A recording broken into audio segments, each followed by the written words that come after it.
2018 Infiniti Q60 review. The optional twin-turbo V6 increases the Q60 the thrust to back its dramatic looks. The 2018 Infiniti Q60 can trace its roots to the G35. Keep in mind that car, one of many vehicles built on Nysschen's then new FM platform. Though many changes are already phased in on the way, today's Q60 remains to be built around the FM platform. It has served Nissan and Infiniti well, spawning quite a few SUVs, a race car, sedans and coupes. Today, the Q60 still is able to feel contemporary, although the interior betrays its old roots. The two screens within the center stack are from different eras, and also the map graphics are dated. Still, this coupe's plentiful soft touch points show awareness of detail. Setup theme might be overhauled. The Q60's top version would be the rebadged 400.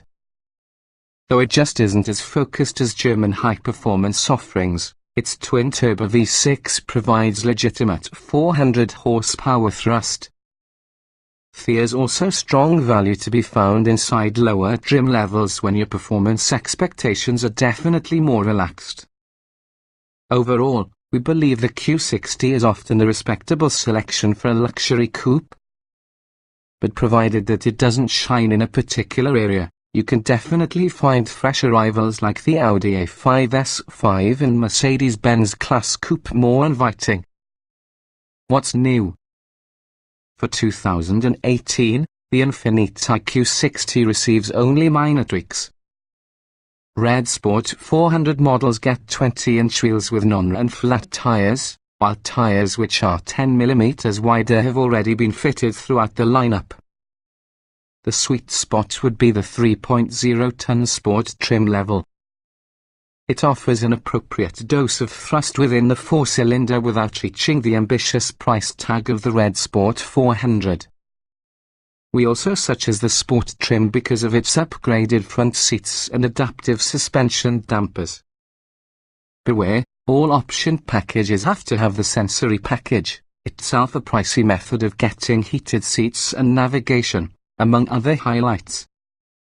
Getting the Pro Assist package is probably worthwhile due to its added security measures.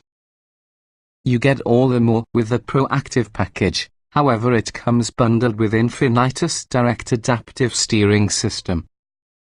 We don't much like the way the car's steering feels and responds when so equipped, making sure that could be a package to stop. Trim levels and features. The 2018 Infiniti Q60 is usually a two-door luxury coupe that seats 4 people.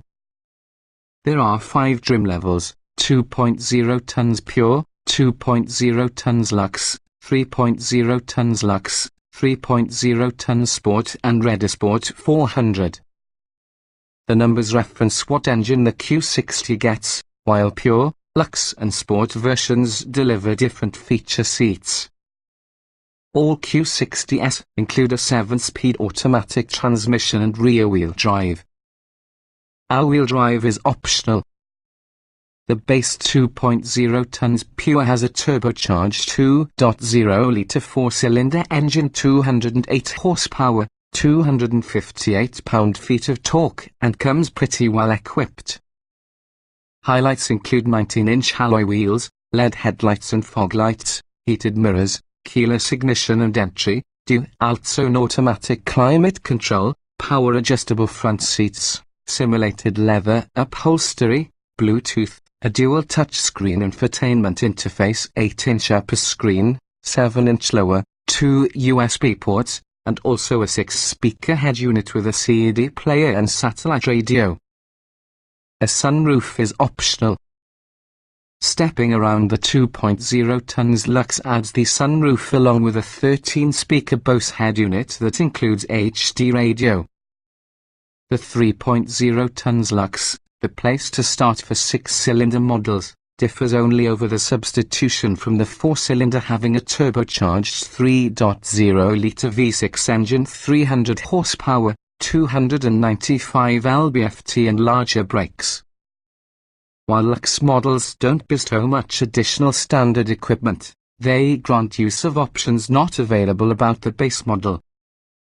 The sensory package adds auto-dimming outside mirrors, a power-adjustable and heated leader, heated front seats, driver seat memory settings, and Infiniti in-touch emergency communication services and navigation system. The leather seating package adds leather upholstery and power-adjustable front seat side bolsters. The Pro Assist package adds back and front parking sensors, a 360-degree parking camera system, blind spot monitoring, reverse automatic braking, as well as a forward collision warning and automatic braking mechanism. The 3.0 tons Luxe is available with all the proactive package requires other available packages, which adds adaptive headlights with automatic high beams, adaptive cruise control, blind spot intervention. It steers in your case if you don't heed its warnings, a lane departure warning and intervention system, an air filtering system and Infiniti's direct adaptive steering system. There's also there 0-ton Sport, which comes with 19-inch forged alloy wheels, 2-mode variable suspension dampers, the auto-dimming outside mirrors, leather upholstery, the power-adjustable driver seat bolsters and leader, and driver seat memory functions. Its sensory package is actually the same as the 3.0 tons Luxe version other than those items are Awachi standard.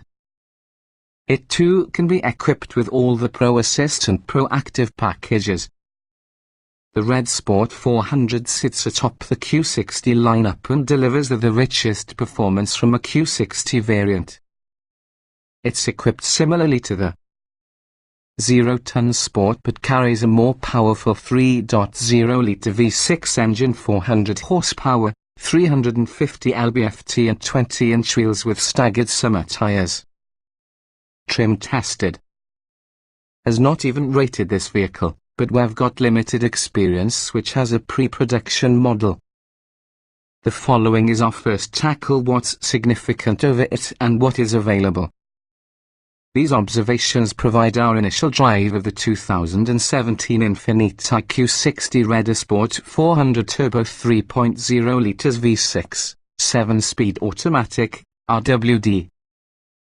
Driving. The Red Sport's engine is outstanding and has now plenty of power for those occasions. We're less fond from the optional direct adaptive steering system, which feels overly disconnected and artificial. The Q60's handling is protected. Comfort. The seats are ideal for road trips, though tall folks will quickly realize the seating position around the high side. The ride is firm but never harsh, along with the damping is spot on at higher speeds. The tires transmit what little noise is heard inside cabin. Interior.